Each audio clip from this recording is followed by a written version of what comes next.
మూసి అంటే అక్కడ ORR west నుంచి చూస్తే మూసి, ఓఆర్ఆర్ ఈస్ట్ దాకా ఇంకా కింది దాకా చూస్తే గట్కేసర్ దాకా చూస్తే మూసి దాదాపు 55 కిలోమీటర్ల ఈ ప్రాంతం మొత్తం అక్కడికి వెళ్ళి ఇక్కడ దాకా.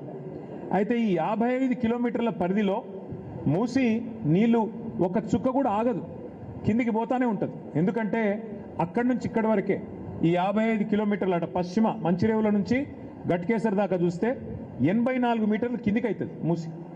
అంటే కిలోమీటర్కి 1.5 మీటర్ల డ్రాప్ ఉంటుంది. అంటే నీటి చుక్క ఒకటి కూడా ఆగదు. నీళ్లు వస్తే పోతూనే ఉంటాయి తప్ప ఆగవు. మరి నీళ్లు ఆగితేనే కదా ఇక్కడ రేపటి రోజున బోటింగ్ కానీ టూరిజం స్పాట్స్ కానీ వీటిని డెవలప్ చేయొచ్చు.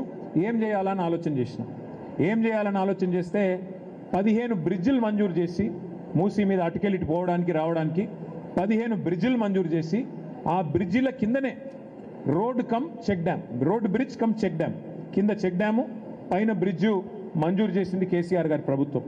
ఇది కూడా కేసీఆర్ గారి ప్రభుత్వంలో 15 బ్రిడ్జిలకి 545 కోట్ల రూపాయలతోని మంజూరు ఇచ్చినాము. శంకుస్థాపనలు కూడా మేమే చేశాం. ఫిర్జాదిగూడ మాజీ మేయర్ గారు ఇక్కడే ఇక్కడ ఉన్నారు.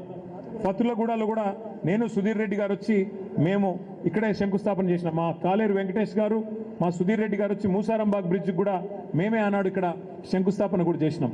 అట్లా 15 బ్రిడ్జిలు మూసి మీద మంజూరు కూడా చేసుకున్నాం. దాని కింద చెక్ డ్యామ్ కట్టి ఆ గోదావరి నీళ్ళను అంటే ఈ 55 కిలోమీటర్ల పరిధిలో 15 బ్రిడ్జిలు కట్టి దాని కింద నీళ్లు ఉండేటట్టు, నీళ్లు నిల్వ ఉంటే అక్కడేమన్నా టూరిజం కార్యక్రమాలు కూడా చేయొచ్చు. బోటింగ్ కానీ ఇంకోటి కానీ పిల్లలు ఆడుకోవడానికి కానీ ప్రాంతాన్ని సుందరీకరించవచ్చు అని ఆలోచన చేసినాం. అది కూడా మంజూరు చేసినాం. మరి ఇవాళ పరిస్థితి ఏంటి అంటే ఇవన్నీ మంజూరు చేసి కట్టిన ఇల్లు పెట్టిన పొయ్యిలాగా ఒక వడ్డిచ్చిన విస్తర్లాగా బంగారు పల్లెంలో పెట్టి రేవంత్ రెడ్డి గారికి అప్పచెప్పినాం. ఆయన చేయాల్సిందల్లా ఒకటే, ఆ ఎస్టీపీల నిర్మాణం పూర్తి చేస్తే మూసీలోకి శుద్ధమైన నీరు వస్తుంది.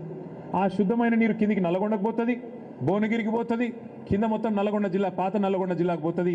ఎక్కడ కూడా ఏ బాధ లేకుండా రేవంత్ రెడ్డి రూపాయి కూడా ఖర్చు పెట్టే అవసరం లేకుండా కింద ఉన్న నల్గొండ రైతన్నలకు కూడా లాభం జరుగుతుంది.